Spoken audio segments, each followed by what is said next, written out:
गए कि आप पूछना क्या चाहती हैं। आप तो अंतर्यामी हैं। लगता है आप हमारी धरती पर घटने वाली घटनाओं से पीड़ित हो उठी हैं। हाँ पद्मनाभ, मैं बहुत दुखी हूँ। क्यों हो रहा है ये सब? क्यों मचा है ये हाहाकार? प्रेम बनाया था तो घृणा क्यों बनाई?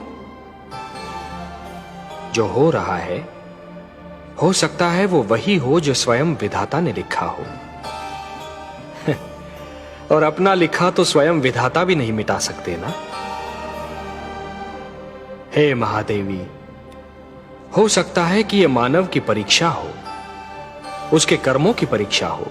पर ऐसा संसार और ऐसा मानव आपने बनाया ही क्यों नारायण, जो आपकी बनाई धरती पर अंधेरा फैला रहा है? तो आप क्या चाहती थीं कि हम केवल दिन बनाते और रात्रि न बनाते?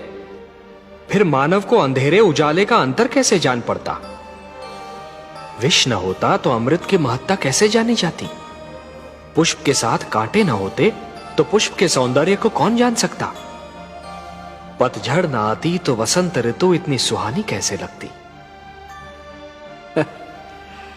हमने मानव को बनाया है देवी। मानव इतिहास को बनाने का कार्य हमने अपने हाथों में नहीं रखा, वो तो उसी पर छोड़ दिया है।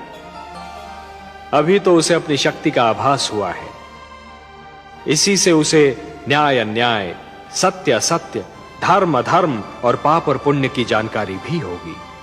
हमने बुद्धि दी है मानव को, विवेक दिया है उसे। और यदि मानव ने विवेक से कार्य नहीं किया तो? यदि धरती पर रात्रि इसी प्रकार दिन को निगलती रही तो? अंधकार प्रकाश को डसता रहा तो? तब क्या करेंगे आप? चिंता मत कीजिए देवी। यदि असत्य और अधर्म अपनी सीमा को पार कर गए, यदि धर्म की हानि होने लगी, तो हम स्वयं धरती पर जाएंगे। हम वचनबद्ध हैं। परित्राणाय साधूनाम विनाशाय च दुष्कृताम धर्म संस्थापनार्थाय संभवामि युगे युगे। अपनी लीला तो आप ही स्वयं जानते हैं पद्मनाभ। इस प्रकार आरंभ हुआ प्रकाश और अंधकार के युद्ध का इतिहास।